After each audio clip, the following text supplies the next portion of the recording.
My last little bit in France. I had some sad times about the week before. My mental health really got into a bad place, but I made it through finals, even though I got trapped in an elevator, even though things broke in the apartment, even though everything that could have gone wrong seemingly did go wrong. And it's all coming to a close, and now it's time to go home, and I'm looking around the city, and it's weird knowing things will be the last time you see them.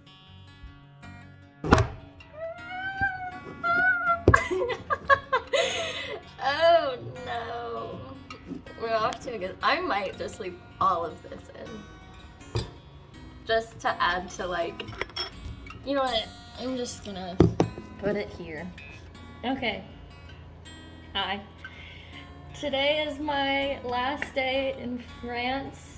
I'm currently surrounded by cards, like Christmas cards that I'm in the process of making for people. I've been up since 3 a.m. Why, you might ask? I don't know. There's an oil stain on the shirt.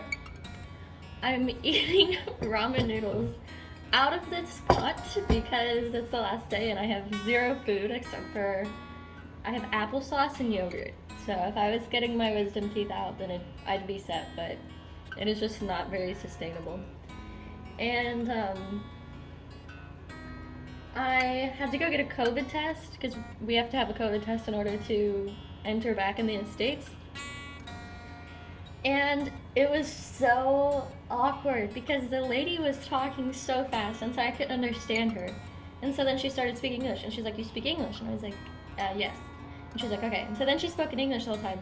So then when the lady came down that was like taking my test, she spoke to her in French, obviously, and she was like annoyed and she was like, she doesn't understand any French. And I was like just shocked because I don't know, it's weird. It's weird knowing somebody's talking about you in front of your face, trying to be behind your back, but you know what they're saying. And so I just was like, okay, yeah. And then she spoke in English to me and too, and then when I went back to pick up my results, I spoke to her in beautiful French, the lady that took my test, and she was like, "Oh, you do understand?" And I said, "Yes, I do understand." And it was like, I can listen and I can speak French. And that was one of the prouder moments of my time here. So we'll see how the rest of today goes. I spent all of yesterday packing, and tomorrow's just gonna be like traveling, and then today just doesn't even feel like a day. I started thinking about other things I wanted to say. Another sort of awkward incident that I have encountered is I'm friends with this guy that lives in this building, and I passed him on the street, and we just were talking, and he had his mask on. And it was like, so, I don't know how these, it's just so awkward, you know? Like, it's like you exist in this world and you're just, I'm at a loss for words for it, but like, we were talking and then like, as the conversation progressed, his glasses just kept getting foggier and foggier. And it got to the point where they were almost like white. Like, they were so foggy, I could not see through them at all. And I wanted to be like, "Your glasses are fogging up," as if he didn't know already. And he literally just continued the conversation, like just with his glasses just fogged up like that. And I, of course, couldn't hear anything he was saying because I was looking at his glasses, which weren't functioning as glasses. So, gold star Emily.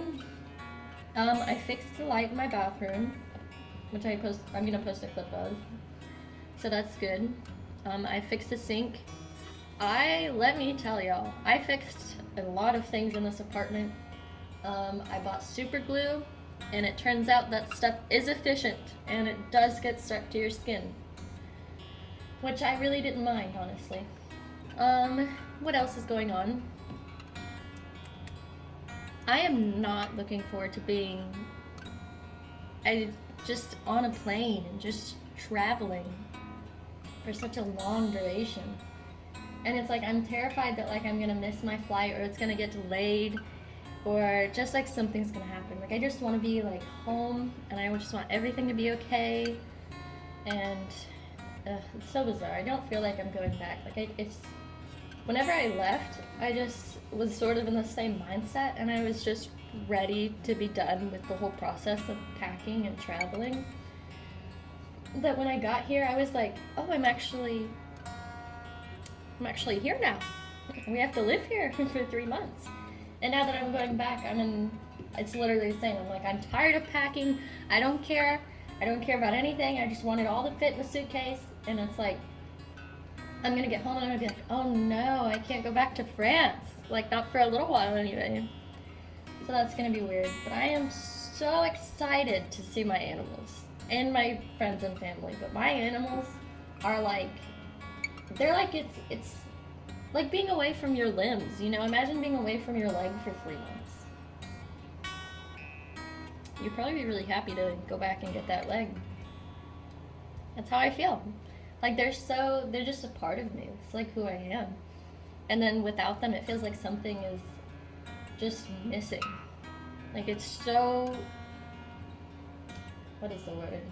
I feel it so much emotionally that it really does sometimes feel like my leg is physically missing. Maybe not my leg, but just something of me is physically missing. So,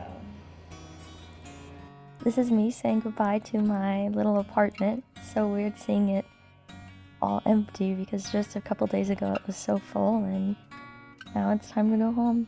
And I'll see you guys soon. One last goodbye. I remember opening that door for the first time. And here we are. I'm home.